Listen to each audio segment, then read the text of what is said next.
Ko, uwi na tayo at matulog na. Ay, hindi ko pa pala napapakain yung mga alaga ko. Ay. Teka. Ako na po, Lola. Ikaw na? Opo. Sige. Hanap na ako na makakain nila. Pero susunod ka na rin, ha? Sige po. O, sige.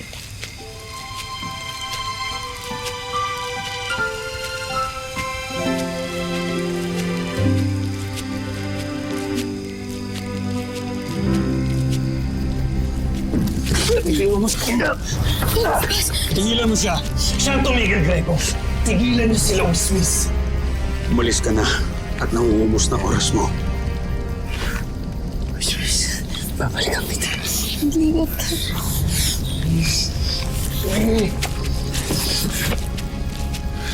Greco, bakit mo ba ako pinigilan? Gutom lang yan.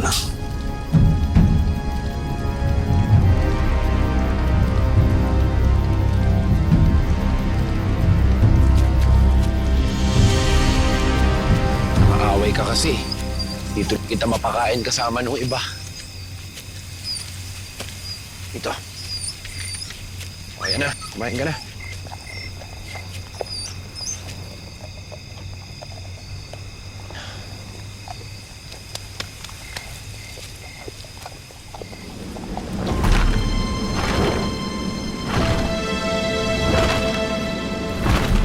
Wala na ang ina ko.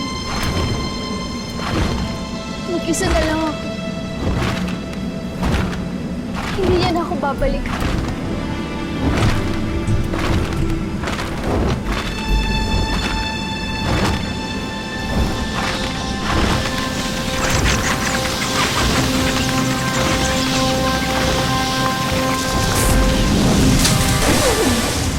Ay!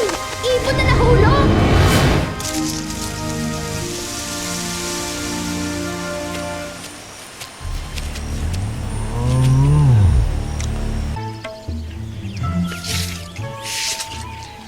Rodrigo, tayo na. Saan kayo pupunta? Magpapasama lang po ako kay Rodrigo sa plantasyon. At dahil busy si Mama sa kampanya, gusto kong aralin ang pagpapatakbo ng hasyenda. Ay, maganda yan.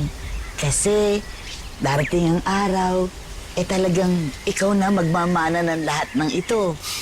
At saka, masasamahan ka talaga ni Rodrigo. Kasi alam niya lahat, ang pasikot-sikot dito. Lola, mauna na po kami. O, sige.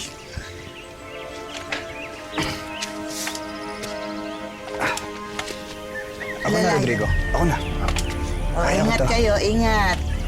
Lola. Ay, ako na magtutuloy nito.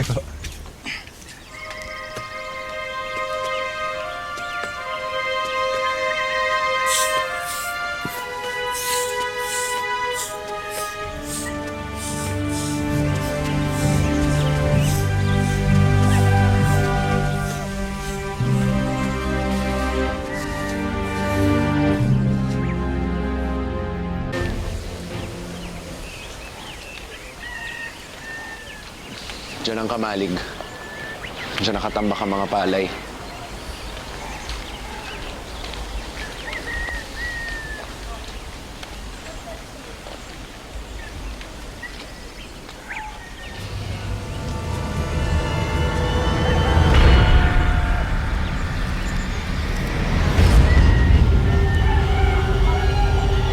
Sino yun? Ano? Wala naman ako nakikita.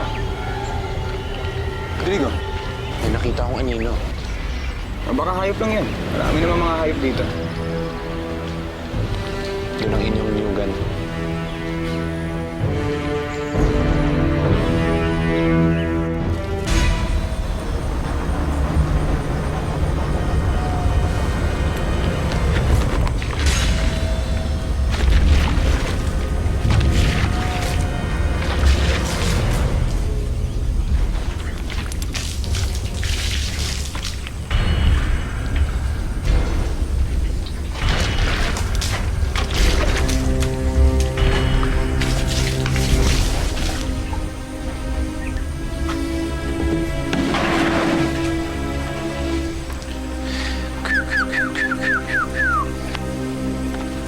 Asan ang mga ibon?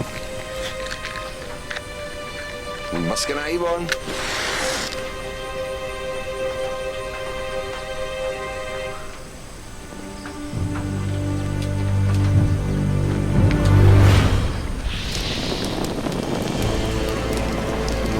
Labas na, mga ibon.